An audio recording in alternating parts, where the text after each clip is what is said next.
بسم الله الرحمن الرحيم. السلام عليكم ورحمة الله تعالى وبركاته. Hello everyone and good evening. First, let's start by checking the quality of the stream. Is my sound clear to everyone here? Can you hear me well? Can you see me well? Can you see the presentation well?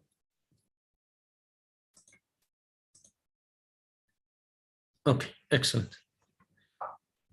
Okay, kindly just make sure that you have muted all the microphones, the webcams that you have. And if you're ready, let's start. Are you ready? Everyone here is ready and looking forward to this course. Great. As we mentioned earlier, the microphones will be muted throughout the course.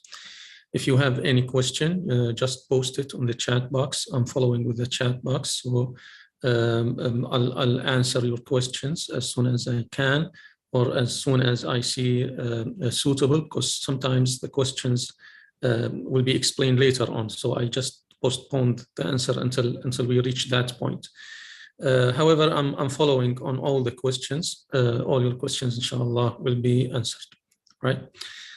Second of all, just remind me if I forgot for one reason or another to start the recording. Of course, you will have the recording of these sessions on private lists on YouTube, and you can access them anytime you would like to later on.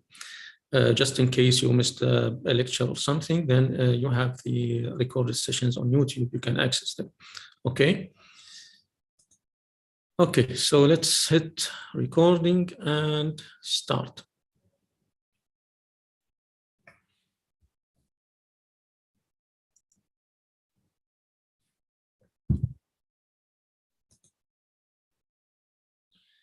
Bismillah ar-Rahman ar-Rahim, and welcome everyone to our first lecture in the project management professional course. This course, as you might already know, consists of 15 lectures spread over 5 weeks, every Sunday, Tuesday, and Thursday from 7 to 10 p.m. And I'm honored to be your instructor in this course. This course will cover all the requirements for taking the Pmp exam, and allow me to start with a few advices that will help you, inshallah, take the most out of this course, take the best out of this course. First of all, some instructions actually were basically extended to you in the group. So you have to install Zoom for better experience, for better watching experience. Make sure that you have a good internet connection with good speed. I would recommend also that you use the headphones for better experience. Try to set up your learning environment well. Choose a quiet room where no one will basically try to disturb you or something. And if you like coffee, bring your coffee with you. If you like tea, bring your tea with you, and try to enjoy these sessions as much as possible. Actually, learning should be all the time associated with enjoying. If you don't enjoy the subject, I doubt that you will learn anything, right? So I'll try my best to make this subject as entertaining and as enjoyable as I can, but you also try from your side, try to make the environment that you're sitting in is enjoyable and there are no disturbances here or there.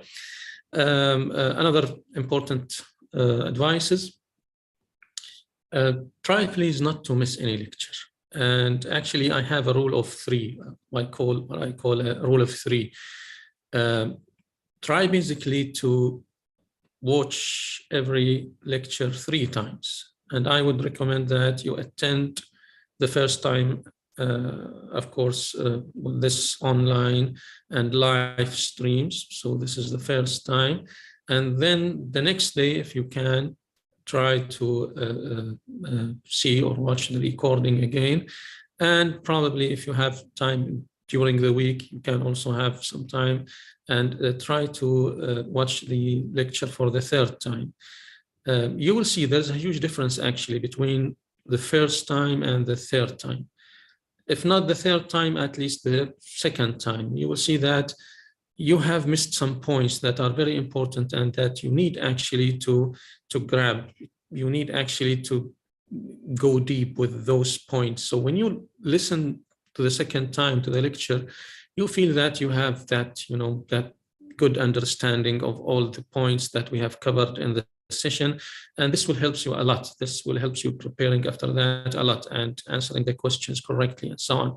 So first of all, try not to miss any live session. This is important because it also gives you the opportunity to discuss, to ask if you have a question, to go with the lecture step by step. So this is, I would say, very important to you. And at least a second time where you review what you have learned, what you have heard from the instructor, from me, and focus on it. And I know this takes a little bit of time because, the session is around, or is between 2 to 3 hours. But at the end of the day, we all have that time. We can make some time for, reviewing and for listening again to those lectures. And you can make some time while you're commuting, while you are in the car, while you are waiting for someone or waiting at some place for someone. So just try to use that kind of time that is usually wasted actually, or going between the cracks. Try to make it useful by listening to the recording of those sessions. Again, those recording will be posted for you on private list on YouTube, and we will provide you with the link. We will have only actually one link, which is the playlist, which will consist of all the recordings of all the lectures recorded on the YouTube. So you just have to, open the link and go to where you were reviewing and continue. And you can do that, every now and then. Not necessarily you need to review all the session in one time. You can review like 10 minutes now and 15 minutes after 1 hour and so on. Whenever you have time, you just try to make sure that you review those sessions, because this will make things a lot easier for you. And I know my students know that as well. My trainees know that as well. Some of my trainees will finish the course and they're fully prepared to take the exam. They will take the exam in 1 month. Maximum after we finish the course, while other trainees will take them like 6 months to take the exam, because they were not actually, so much or very much attentive to the lectures, and they didn't have the chance probably to review the lectures and recordings. So they will have to go again and review all the recording from the start. And the issue here is that we have some good amount of information, to be honest with you. It's true that it's a course of 40 hours or so, but actually every minute of those 40 hours is full of information, and probably new information that you have never heard before or listened to before. So it's important actually to be focused, and it's important to, to go through the chain of the ideas. If you lose that chain, you cannot actually continue to the next lecture or to the next ideas, and you find yourself lost. And that's why I find it very important to, again, to attend the live session, and again, to try to listen to the recording of each session, so you maintain that, flow of information and flow of ideas, and it continues making sense to you all of the time, and that will help you a lot in preparing your PMP exam. My last 2 advices to you is ask whenever you have a question. Whenever you feel that something is not clear to you, just feel free to ask anytime, as I mentioned to you. Just post your question in the chat box and I'll get back to you as soon as I can. And we will have also some questions that are similar to the PMP exam questions. We will throughout the course. We'll have like 100 or more than 100 questions that are similar to the PMP exam questions. And so try also to answer those questions. Even if you're not answering correctly, that's actually normal. When you start something, learning something, it's a learning curve, as they say. You need some time in order to figure things out. So, but you need to try. You need to, put some efforts in there so you can build that knowledge and build that know-how. So you need to start engaging and answering questions, even if your answers are not quite correct, but the bravery that you get and the courage that you have of answering these questions will be another motive for you to continue learning and to continue exploring this information and the course. So please try to answer all the questions that we will be posting later on. I will also post some questions on my Twitter account throughout the course. So please also try to answer those as well. And again, I hope that you will have a very joyful and very entertaining learning journey with me, inshallah. I've never, I'm sorry, I didn't introduce myself first, because I think that most of you know me already. My name is Beyhas Sawadi, and I am the founder and CEO of Crossover Management Consultancy, which is a management consultancy firm based in Bahrain. I am a PFMP, Portfolio Management Professional, and PMP, of course, Project Management Professional, as well as PMI ECP. And I'm actually PMP certified since 2006, and I've been training on PMP since that time.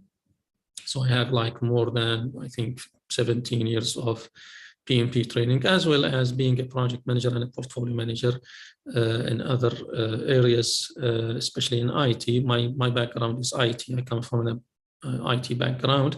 So we have IT and software projects as well. Okay, so that's about the introduction. Any questions so far? Let's get to know what are the objectives of this course. What are the outcomes and objectives that we intend to deliver to you by the end of this course. So by the end of this course, you will be able to define the project life cycle and its corresponding process groups. It's important actually for a project manager to understand what a project life cycle is and what would be the phases of the project that he's managing, and how and what processes can the project manager use in order to manage the project throughout the project life cycle. So this is important, and we will have a good understanding of that. Second point, we will identify the 3 domains that the project manager must have competencies with. And namely, those are 3 domains that the PMI or the PMP exam is focusing on right now, which are the people domain, so how to manage the people in your project; the processes domain, what are the processes that you can use to manage your project; and the business domain, what are the things that you need to know and understand in the business environment as a project manager, and that you should keep in mind while managing your project in order to make sure that you are delivering the benefits to your business. And at this point, actually, we have a lot to say that we will say later on. So projects are initiated to deliver benefits to the business, basically. So this is what you should be focusing all the time throughout the project life cycle. I need to make sure that the project is delivering or is expecting to deliver benefits to your or to the business as have planned or as have been planned. The third point is that we need to distinguish between and actually get to know also the different project management methodologies and approaches. Before like a couple of years, the main focus of the PMP exam was on the traditional ways of managing projects, which is the planned or the predictive methodology. This course is in English, huh? You can understand me, I hope. As we agreed on from the beginning, right? This course is carried out in English. Okay, so basically, again, the PMP exam was only focused on the traditional approaches of managing projects, the waterfall or the predictive or the plan-driven approaches. But now the PMP exam is actually focusing on different approaches, especially the agile. Actually now in the PMP exam, you have like 60 to 70% of the questions coming from the agile and hybrid approaches. So now it's very important, and it's actually imperative to the professional project managers to know the different approaches and to know how to use them, or where or when to use them. It's very important to the professional project manager to tailor the approach or methodology of the project management that he needs to do to his project, according to the project size, of course, and complexity, and so on. So this is the third point that you need to, or that inshallah will be delivered to you, with this course. The fourth point is, of course, when you know all of that, then we are hoping, of course, that this will help you increase the chances of success for your projects, the projects that you manage. And I think this is the main objective, or the ultimate objective of this course, right? All of you aim, or all of you actually hope that by getting this knowledge, you will be able to increase the chances of success of your projects, right? And of course, last but not least, to help you prepare and take the PMP exam successfully, hopefully from the first time. So when you also know about all of these points, then you're ready to take the exam and pass the exam, and hopefully from your first try. Okay, so these are the points that we will be covering throughout the course. Let's start now by, after we have introduced what's this course about, let's start now by the basics. Let's start now by getting to know what a project is. So what's the definition of a project? What is project management? So what is project management, and why we need project management? Why are projects initiated? So what are the reasons that might have me initiate projects? And what's the PMI, Project Management Institute?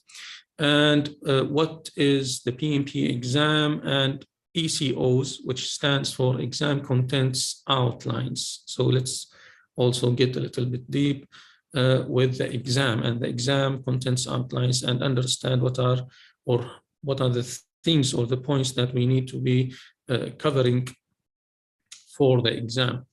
Okay.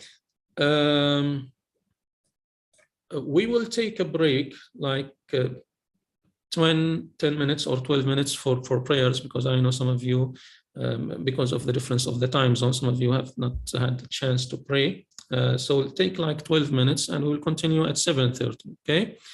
So we'll take a break now, small break for prayers, and get back to you on 7:30. Thank you, and looking forward.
Assalamu alaikum. Hello everyone and welcome back. Are you ready to continue with the course?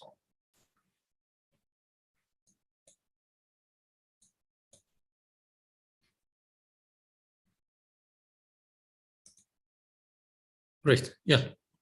Bismillah ar-Rahman ar-Rahim. So after we have covered the objectives of the course and the outcomes of the course, let's go ahead and start by getting to know some of the basic concepts of project management.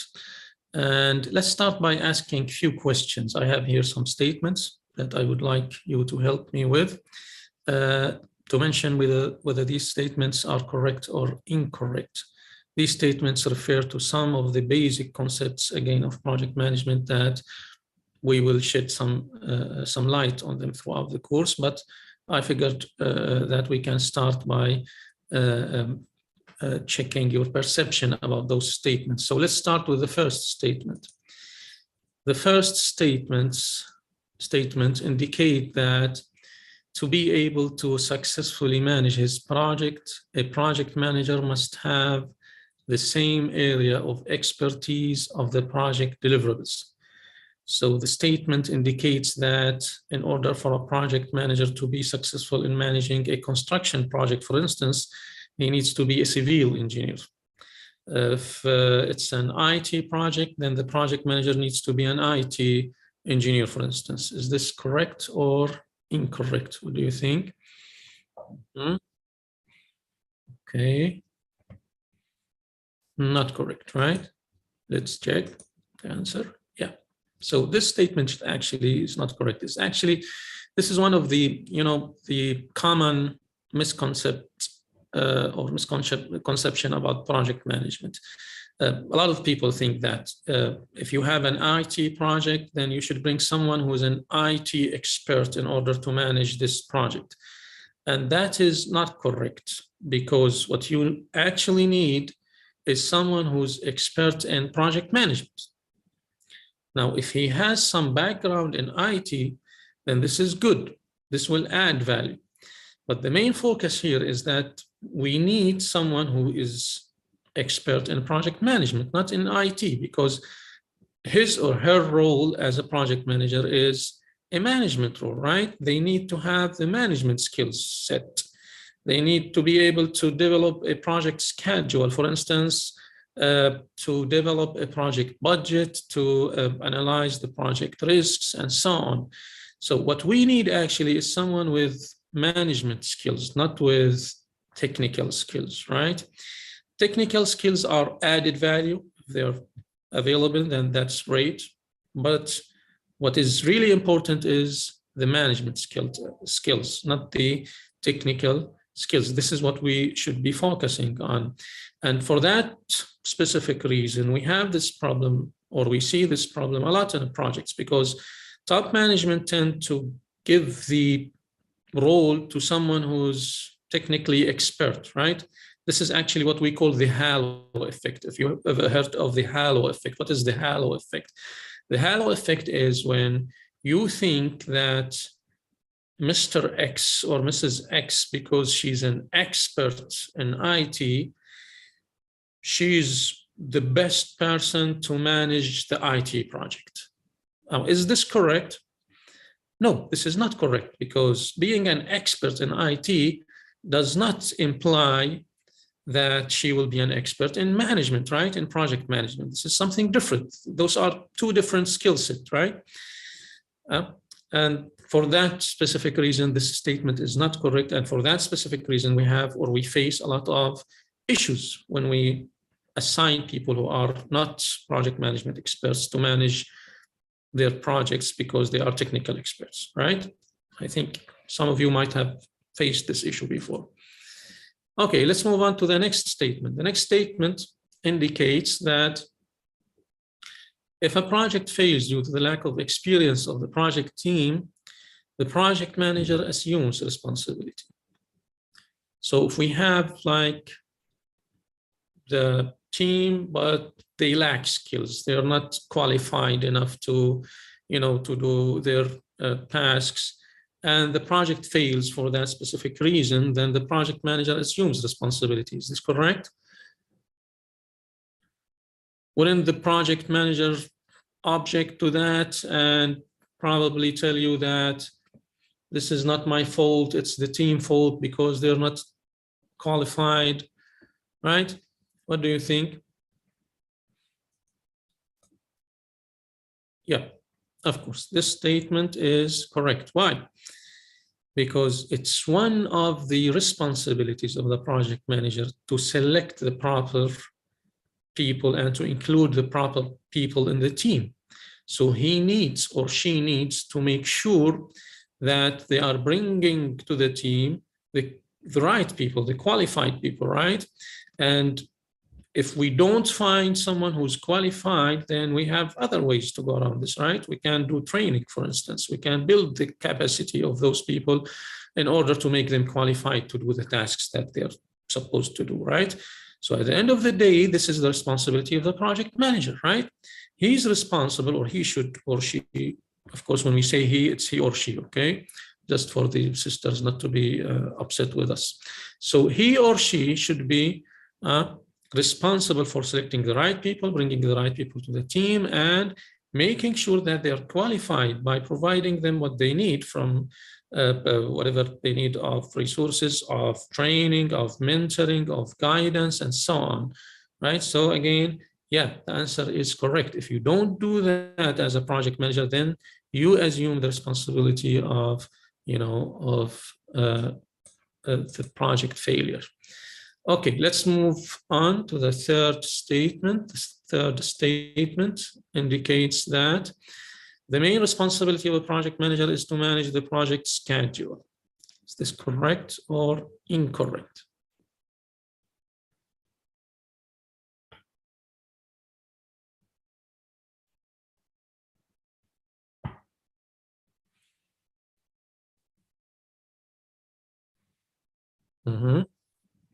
Okay, so most of you think that this is incorrect. Let's check. Yeah, this is again is incorrect. Why is it incorrect?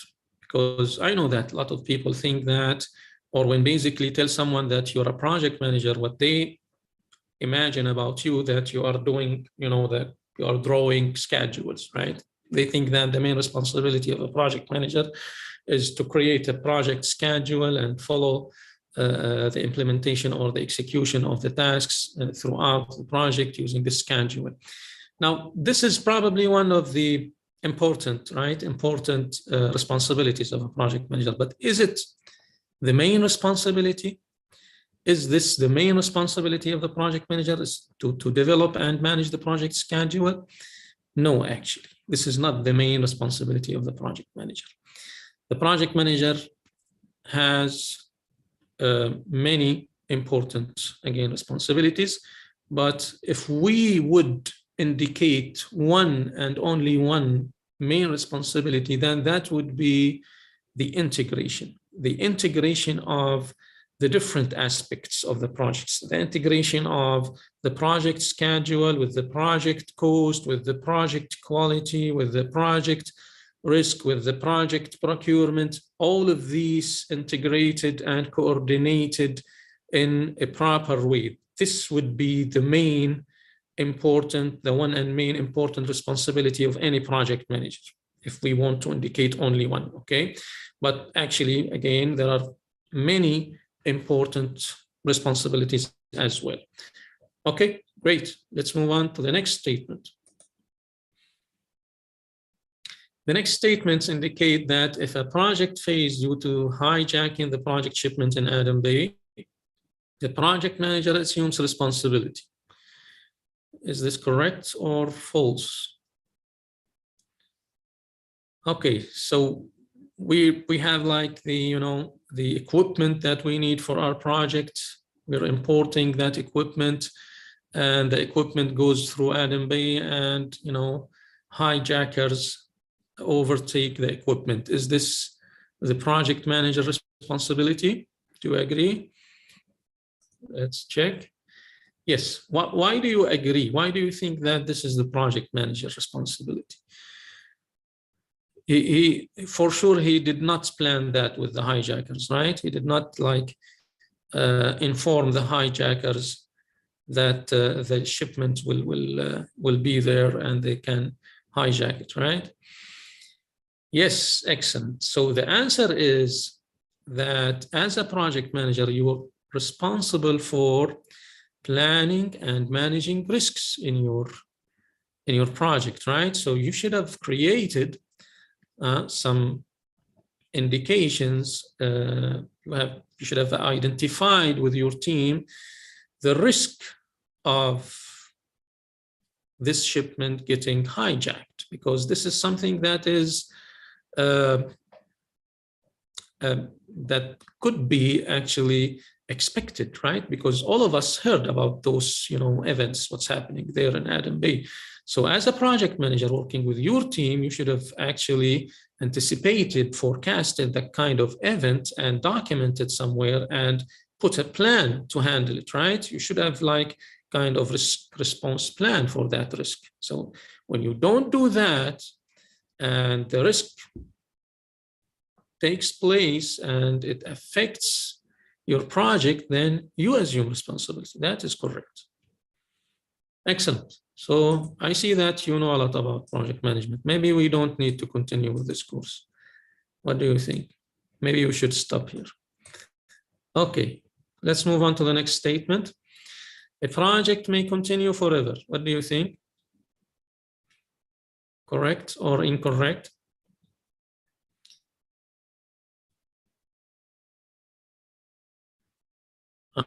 Yes, this is the very basic, right, of project definition, which is a project is a temporary endeavor. So every and each project should have a definite beginning and a definite end.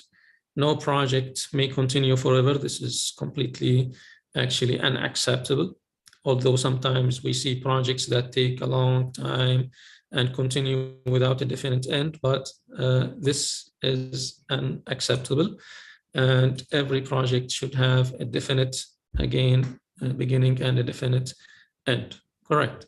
Okay, let's move on to the next statement. If you are having issues with your project, you should communicate them on timely manner to the proper stakeholders. So if you have like problems with over expenditure or you are way behind schedule, then you should communicate that to the proper stakeholders. Or shouldn't you? Maybe you should try to fix things before communicating them to the proper stakeholders. What do you think? Do you agree that it is important that we communicate the bad news to the proper stakeholders, or should we delay the bad news a little bit until we fix things? Yes, this is actually a very important thing. It's also part of the ethical behavior expected from the project manager and the professional and social responsibility. You should maintain honesty when communicating the project status, right? So if you have any issues, if you are facing any issues, then you should communicate those issues, of course, along with the, with the solutions, with the recommendations, with what we're trying to do to fix those issues, right? Excellent. Okay. Yeah, exactly. The proper stakeholders, not every stakeholder. Okay, the next statement indicates that you should start your project immediately rather than taking weeks of planning. What do you think? Should we start immediately or should we take a lot of time in planning? What sounds more correct? Yeah. As the saying goes, as you know, failing to plan is planning to fail, right? So you should take the right amount of time to plan. Now, sometimes some people, again, do the other, a bad thing of over planning, of taking a lot of time of planning and delaying execution. No, you should actually make the right balance between planning and execution. So you should have adequate time for planning, and adequate time for execution. It's important, however, to have the right amount of time to plan ahead.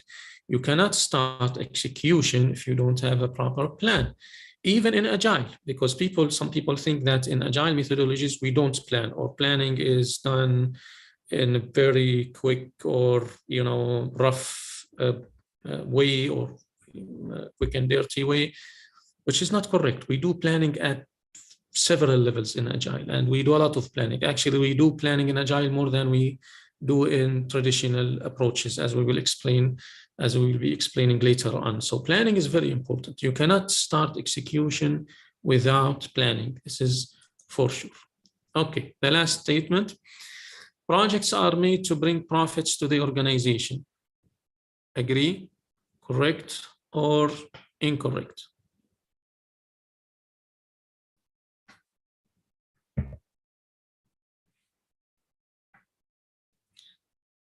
So what would be the correct statement if this is not correct? If projects are not made to bring profits, so why are projects made? Excellent. So the right word, instead of profits, we should use what? Excellent. Yes, we should use benefits or value. So basically, we launch projects in order to build some value, or in order to bring about some benefits. And those benefits are not necessarily all the time financial benefits, right? We have different types of benefits. We have tangible benefits, we have intangible benefits, we have financial benefits, but we have like social benefits, right? We have like health benefits for some projects. So we have different types of benefits. It's not all the time about financial benefits. So the right word to be used here actually is benefit, right?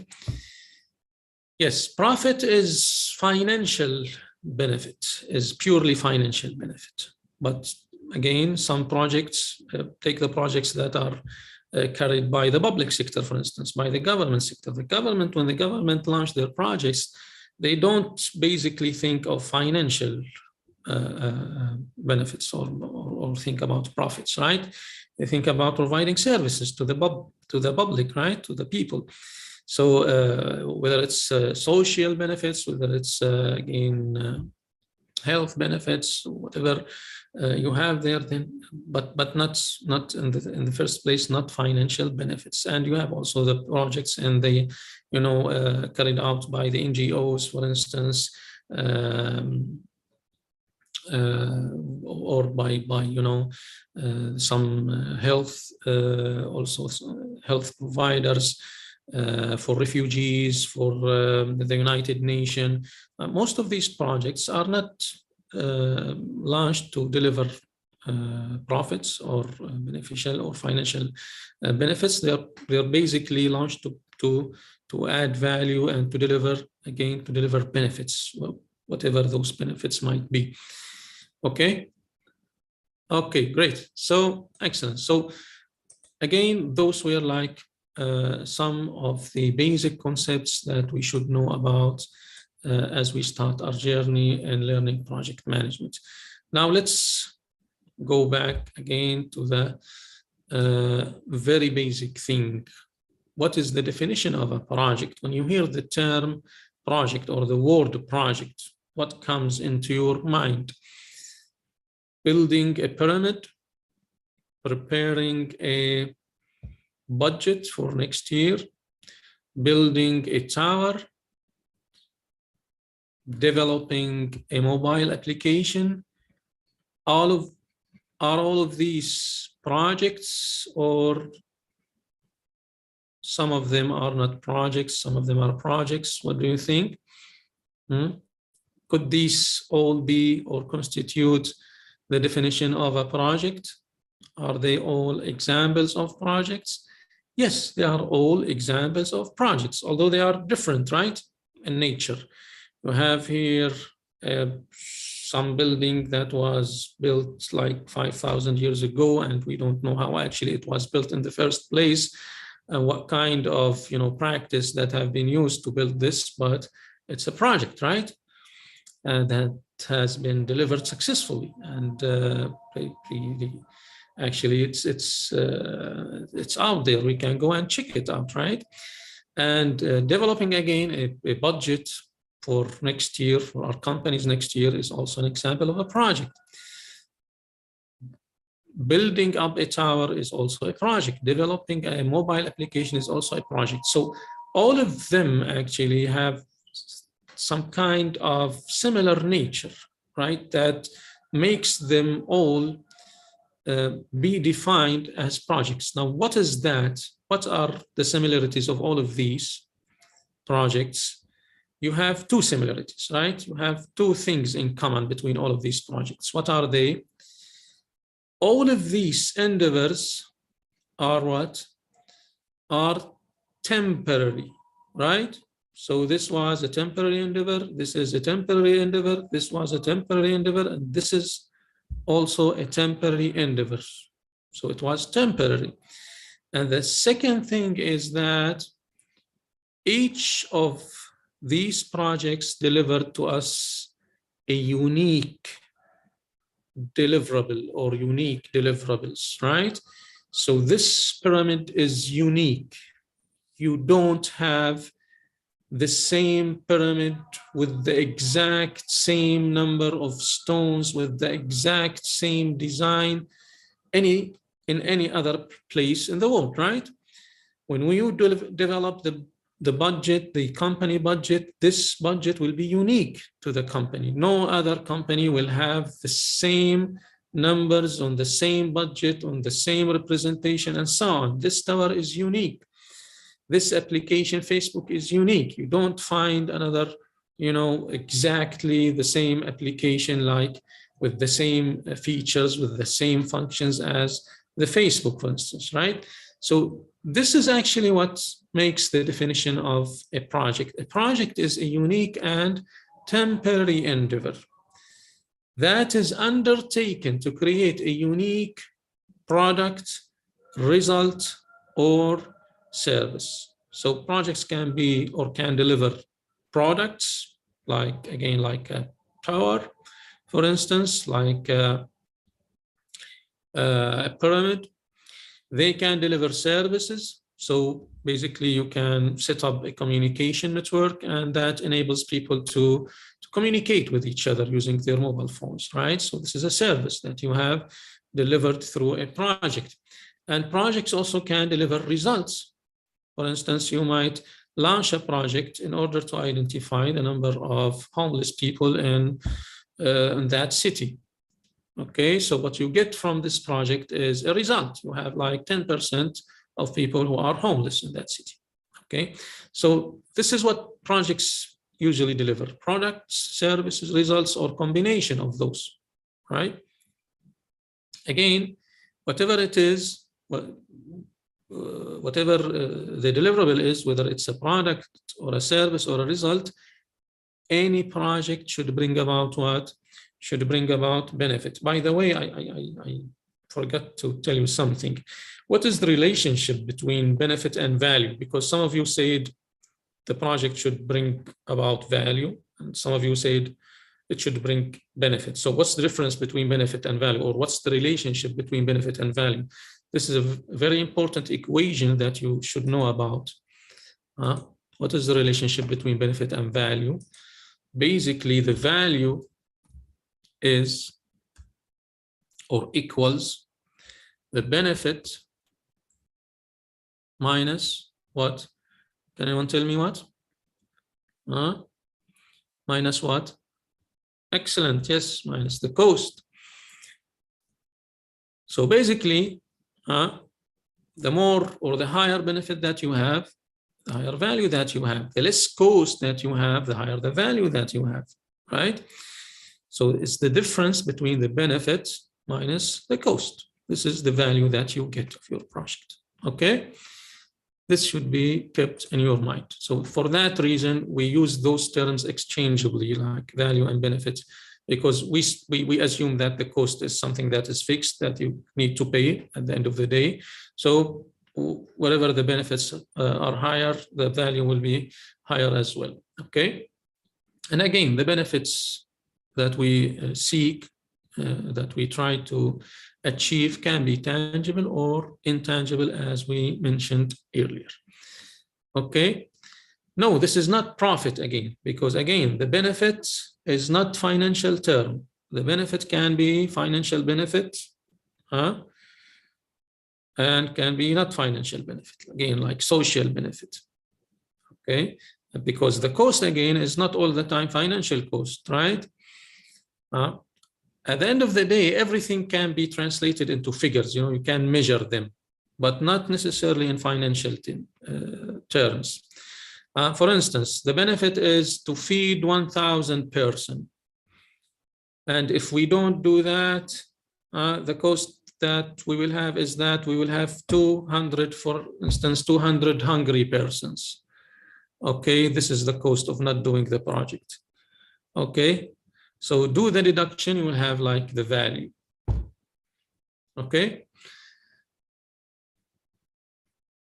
In order to you know, there's a saying, there's an important actually rule in management, which implies that you cannot manage what you cannot measure. If you want to manage something, you need to measure it. So you measure it some way or another, but not necessarily with financial terms, right? Whether it's benefit or cost, they are not only expressed in financial terms, they can be expressed in different terms. They can be measured in different terms. Okay? Hope this helps.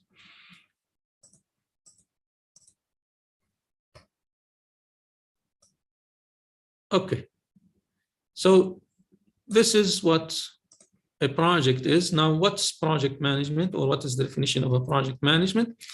Project management is the application of knowledge, skills, tools, and techniques to project activities to meet project requirements. So as a project manager, you will need to apply the knowledge that you will get, hopefully, from this course and from other courses, and the skills and the tools and techniques, and you will use those to the project activities in order to meet the project requirements. Basically, in order to achieve the benefits, again, that the project has been launched to achieve, or the outcomes also, we say. Okay, so the more experience that you have, the more skilled a project manager you are, the more you know about what knowledge and what skills should I be applying to the project to deliver the best results. Okay, and this is what we call tailoring, because, for instance, in this course, you will learn a lot of tools, of techniques. You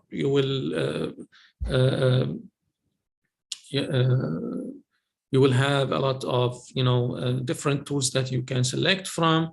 So you need to know, as a professional and experienced project manager, what are the right skills and what are the right tools that I should be using in this specific project in order to deliver maximum results. And this is what we call tailoring, and we will explain it later on with more details. But this is very important now for you to be a professional project manager, to know what exactly to use from these, you know, from these skills, from these tools, and from these techniques. Now, the second point, which is an important point and a golden rule, you will hear me talking about golden rule throughout the project. When you hear me talking about a golden rule, then please pay attention, because this is a very important rule that you should keep in your mind all the time. So this golden rule states the following: projects bring about change. Now, this is a general rule. Any project that is launched will bring about some change, will affect the people, the stakeholders that are involved in the project, will affect probably the environment, will affect probably the company, will affect probably, you know, the surroundings of whatever we're trying to do. Okay, so each project brings about change, and most of the time people hate change. Most of the time we will be faced by change resistance. Some people will try to, you know, hinder the project. Some people will try to throw obstacles at the face of the project. Not only people, sometimes, you know, the law, some laws will try to resist the change that the project is trying to bring about. So change resistance is one of the common problems projects face, and we need to make sure how to manage this resistance properly. Otherwise, the change resistance can cause the project to fail. Okay, and basically there was like kind of statistics that I read before. It was like around 40% of the project that fail because of change resistance. So project management is recognized as the most efficient way of managing change. If you want to manage the change properly and prevent change resistance from affecting your project negatively and causing your project to fail, you need to be an expert of managing the project. You should introduce yourself as an expert of managing the project and managing stakeholders and their expectations and managing risks and managing plans, you know, and thinking all of the time of delivering benefits and thinking all the time of delivering values and communicating the benefits and communicating the values to the stakeholders. This way you can overcome change resistance. But if you don't do that in a professional way, if you don't care about proper communication, about proper planning, about proper managing, then the change resistance will increase a lot and might, at the end of the day, cause your project to fail. Okay, so it's very important to make sure that you are managing the change correctly by using the proper project management practice. Okay, is this clear? Is this point clear to you? Agree? Okay. Now, what's the reason behind project initiation? Why would we, in the first place, initiate projects? Now, we've just actually mentioned the answer, because we want to make some change. This is the short answer. The reason behind launching any project is to change something that we don't like, right? To change something that is negative and replace it by something that is positive, right? Now, these are examples. If you are not fulfilling some regulatory or legal or social requirement, you might want to launch a project that the aim of which is to meet those requirements. And by meeting those requirements, you protect your company or you protect your business from legal, effects, or from, penalties or something like that. So we might launch a project to meet some legal or social requirements. We might launch the project to satisfy some stakeholders' needs. This is a very simple example of someone who comes to you and asks you to develop an application for them. So basically, the objective here is to satisfy this customer needs or request by building an application for them, right? We might initiate a project to create, improve, or fix a product or a service that we have or a process that we have. So if we have a product that has, some deficiencies and we need to fix those deficiencies, then we might launch a project to enhance the quality of the product, right? Or enhance the product of our, the quality of our services. If we are like an insurance company, for instance, and our customers complain all the time about our services, then we might think of launching a project to fix the quality of our services, right?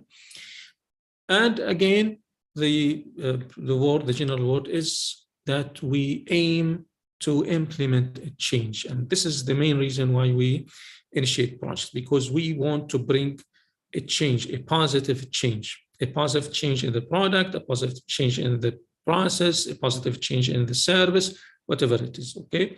This is the main reason of launching a project. Now, that was the introduction and the basic concepts of project and project management.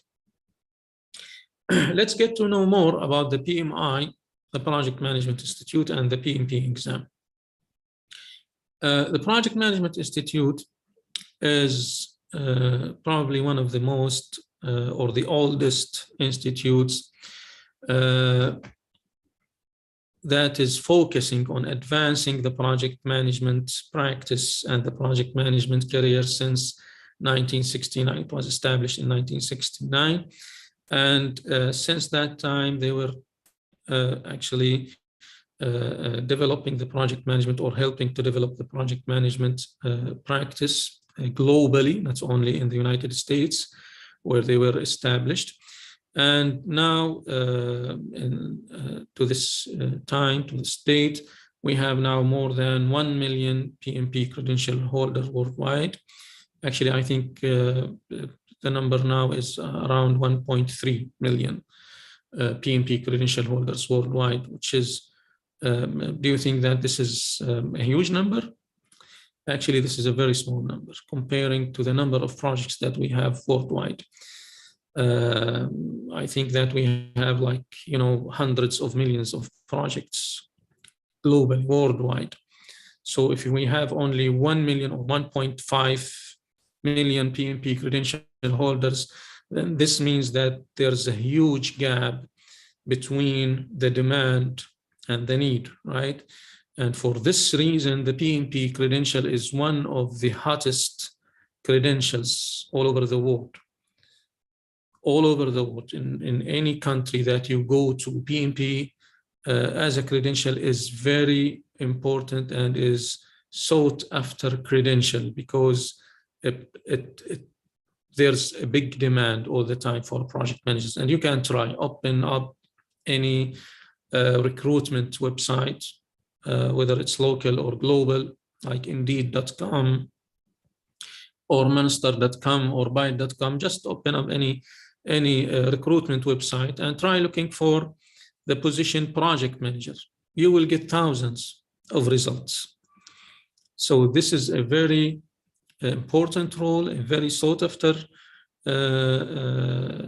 position, and having this credential will help you a lot securing your position as a project manager. Now, a little more about the exam. The exam has 180 questions.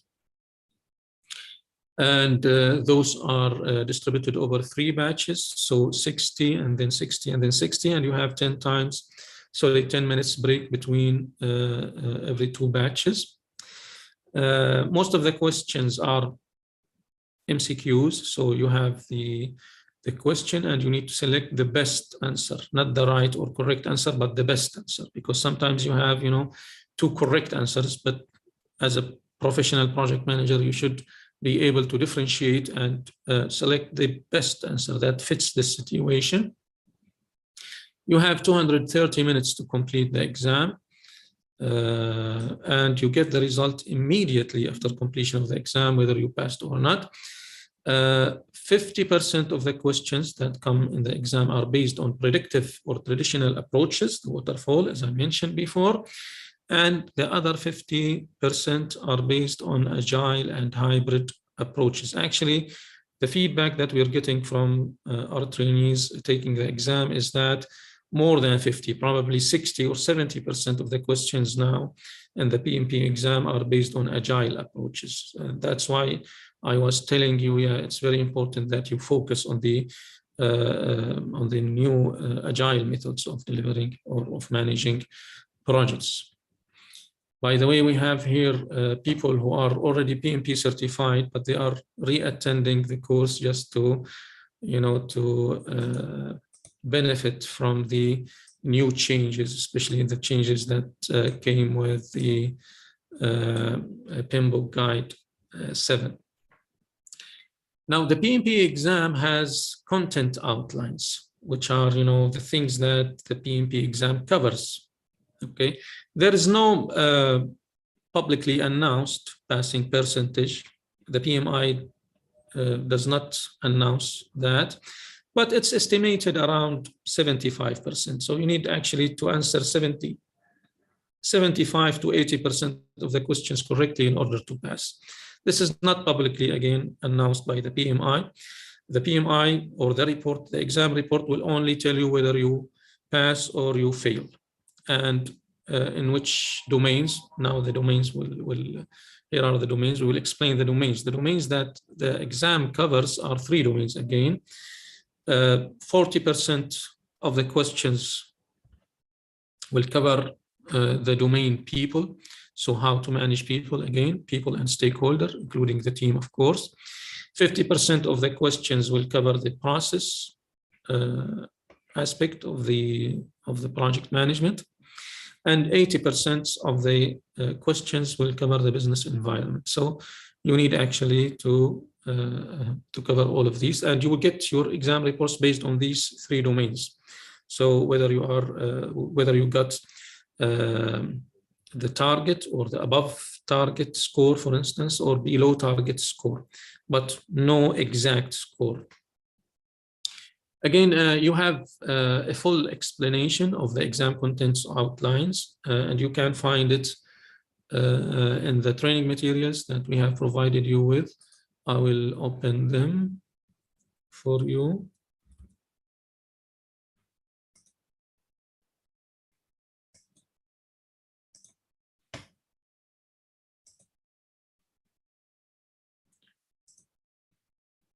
Okay, so if you open the Dropbox folder that we distributed to you, you will find here the PMP examination content outline.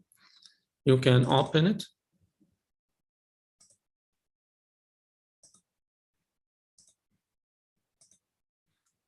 And you will get, of course, the last version is this version, January 21. This was the last update of the exam. Again, it's distributed over people, process, and business environment.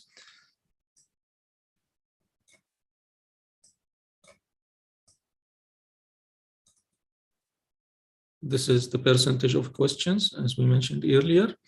And it consists of the task, the enablers. So, for instance, you have the task manage conflict. So as a professional project manager, you should be able to manage conflicts. Now, what are the enablers? What are the things that help you manage the conflicts? Those are the enablers, for instance, that you might get a question on. Interpret the source and stage of the conflict, analyze the context for the conflict, evaluate, recommend, reconcile the appropriate conflict resolution solution, right? So here you go. You have like every task with the enablers. And this is where the questions come from. You should be confident that you understand well all of these tasks with all of their enablers. By doing this, you make sure that you will pass the exam. So this is a very important document. And this is actually the reference that we built the course on. I even reorganized the whole course in order to make sure that the course covers all of these tasks and their enablers. Okay, so this is the document, because some people ask and re-ask again and ask me again and re-ask me again whether the exam is based on the 7th version of the Pinbook guide or the 6th version of the Pinbook guide. Now, the answer is that it's not based on 7th, it's not based on the 6th, it's based on the exam content outlines. The exam is based on the exam content outlines. And some of these are clarified on the 6th version, and some of these are clarified on the 7th version. So basically what we did is that we created this course that takes whatever is needed from the 6th and 7th version and covers all the required exam content outlines for you to pass the exam, and at the same time for you also to know how to manage a project properly. Okay, is that fair enough?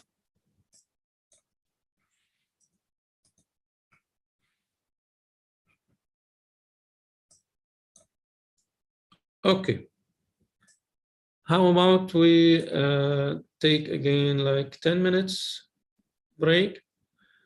10 minutes break for those also who want to pray, and then we can continue. Okay? Great. Okay. See you in 10 minutes.